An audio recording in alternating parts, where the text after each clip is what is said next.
Selamat datang di Lini Podcast, ngobrol lebih dekat tentang gaya hidup sehat. Halo sobat sehat semuanya, kembali lagi bersama saya Suci. Senang sekali bisa bertemu dengan sobat sehat semuanya. Nah, pada episode kali ini kita akan membahas mengenai apakah susu meningkatkan kecerdasan. Saat ini telah hadir bersama kita narasumber yang pastinya sudah tidak asing lagi, yaitu Profesor Dr. Hardy CMS. Beliau merupakan Guru Besar Ilmu Gizi FEMA IPB University, Ketua Umum Asosiasi Pendidikan Tinggi Gizi Indonesia, dan juga Ketua Umum Perhimpunan Pakar Gizi dan Pangan Indonesia, Pergizi Pangan Indonesia. Selamat datang Prof. Hardy. Ya, Apa kabar, Prof? Baik, Kak Suci gimana? Alhamdulillah saya juga baik, Prof. Nah, pada episode kali ini kita masih membahas tentang susu nih, Prof. Tapi kali ini susu dengan kecerdasan, Prof. Nah, apakah betul nih bahwa susu itu dapat meningkatkan kecerdasan? Dan bagaimana bisa? Ya, kecerdasan itu luas ya. Jadi mungkin kita hanya ngambil sebagian aja. Ada kecerdasan kemampuan mengingat. Mungkin kita nggak bicara kecerdasan sosial dan lain sebagainya. Bahwa mengingat salah satu yang akan mempengaruhi juga kecerdasan yang lainnya ya. Dan juga kecerdasan spiritual ada juga ya. Mungkin kita nggak sampai ke sana ya, ada kecerdasan natural dan lain sebagainya. Paling nggak kecerdasan gerak juga ada ya, bisalah ke sana karena kalau orang sehat kuat pasti kecerdasan geraknya baik gitu ya. Tapi pertama kan kaitannya dengan kemampuan mengingat, konsentrasi itu kan juga. Nah, susu ya kita kenal kan banyak sekali mengandung zat gizi ya. Hampir semua zat gizi ada, hanya ada yang sedikit, ada yang banyak ya. Ya yang banyak tadi bisa relatif kita jadikan jadi sumber ya. Pertama air tentunya ya. Dan juga banyak udah penelitian bahwa air juga mempengaruhi konsentrasi kan ya. Jadi anak-anak yang biasa minum susu pasti dia terhidrasi baik juga berarti. Ya, dibanding orang yang tidak minum susu dan tidak minum air kan. Karena itu zat yang dominan ada di dalam 80-85% dari susu kan, susu cair ya, bukan susu bubuk yang ditelan. Kemudian ya ada asam-asam amino ya, yang disebut asam amino esensial yang memang kita perlu asupannya ya, tidak bisa dibentuk oleh tubuh misalnya. Salah satunya berkaitan dengan otak itu tirosin ya. Ya asam amino tirosin ini juga erat kaitannya dengan vitamin K. Ya, jadi ekspresi tirosin ini untuk fungsi daya ingat di otak tuh dipengaruhi oleh vitamin K. Di susu juga banyak vitamin K tadi ya. Jadi dia saling mengkait nih. Dan kita tahu di susu juga ada asam-asam lemak termasuk omega 3 ya. Meskipun nggak sebanyak di ikan, tapi dia serba ada komplit ya. Jadi asam aminonya, asam lemaknya, vitaminnya, mineralnya. Itu semua berinteraksi bekerja sama ya. Jadi kita tahu ada di otak namanya neurotransmitter ya. Bagaimana sel-sel saraf kita yang bisa saling kontak, berhubungan, berkomunikasi. Nah itu salah satunya ditentukan tadi oleh omega 3. Reaksi-reaksinya ditentukan oleh kalsium. Kita tahu di kalsium kan banyak di susu ya. Termasuk tadi yang bagaimana ekspresi tirosin yang berfungsi itu di otak tadi ditentukan oleh vitamin K yang juga ada di dalam. Belum lagi kalau kita bicara ada zat besi meskipun kecil di sana ya, 2-3% dari kebutuhan. Karena itu memang untuk anak-anak diformulasikan supaya zat besinya nggak terlalu rendah gitu ya. Jadi ada asam folat ya, ada B6, B12 ya yang di dalam susu yang juga itu bagian dari dikatakan brain nutrien ya, zat gizi untuk otak ya, bersama tadi asam lemak sama amino tadi. Ya, jadi karena memang zat gizinya juga. Jadi dari mekanisme bisa dijelaskan dan bukti-bukti klinis juga sudah banyak sih ya. Dan itu barangkali juga membuat positioning susu ini seringkali di mata ibu-ibu bagus. Ya, salah satu jenis pangan yang bagus untuk pertumbuhan udah kita bicarakan sebelumnya.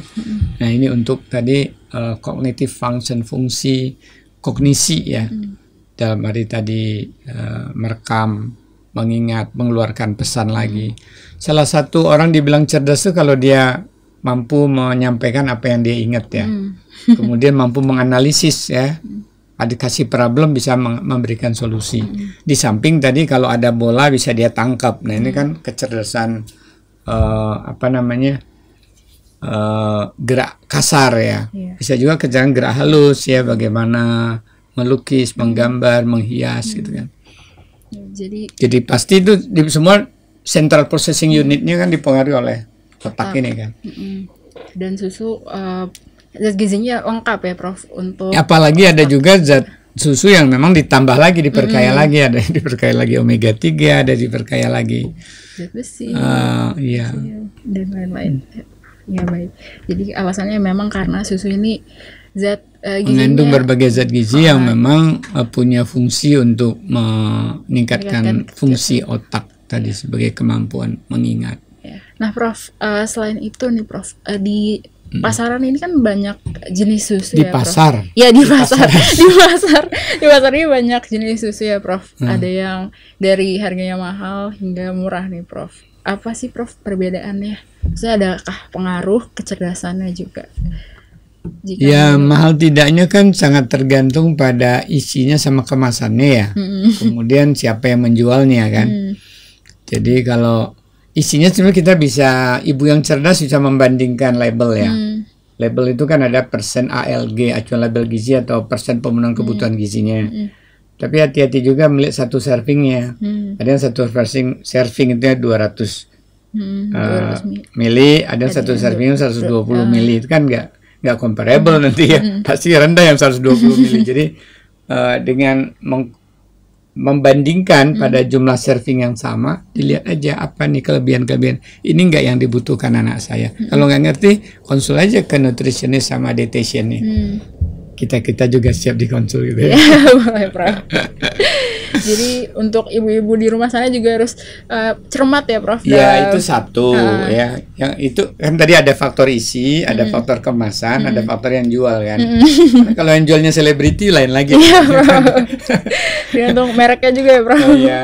Nah itu tadi brand ya, tergantung brand yang dia udah populer, udah dikenal, udah mungkin multinational company, merasa kepercayaan akan jaminan mutu kan, jaminan mutu kan. Nah juga tadi kemasannya, ada yang di kaleng pasti lebih mahal dong dibanding yang di sase-sase gitu ya, sase-sase atau yang di kardus ya.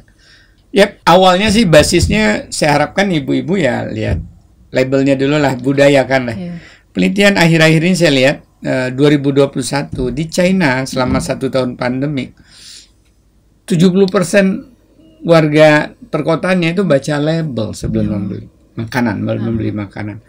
Nah, masa kalau di sana tambah maju, kita masa enggak gitu ya. Karena ibu yang cerdas salah satunya, dan konsumen yang bijak. Ibu yang bijak berarti salah satunya ya mencermati apa yang dia beli, akan beli. Perlu dibaca juga labelnya, juga komposisinya juga ya Prof. Kalau bisa untuk membandingkan harganya juga ya Prof, mana yang nah gramnya kadang-kadang beda ya. Satu sase ada yang 60 gram, satu sase ada yang 50 gram kan, harga sama tapi beda gram kan juga. Iya. Biasanya ibu-ibu lebih yang bilang, oh ada diskon, oh ada gelas, ada piring, ada kompor. Gratis gelas. Iya Prof, lebih ekonomis sih biasanya. Tapi perlu diperhatikan juga zat gizinya juga seperti apa ya Prof.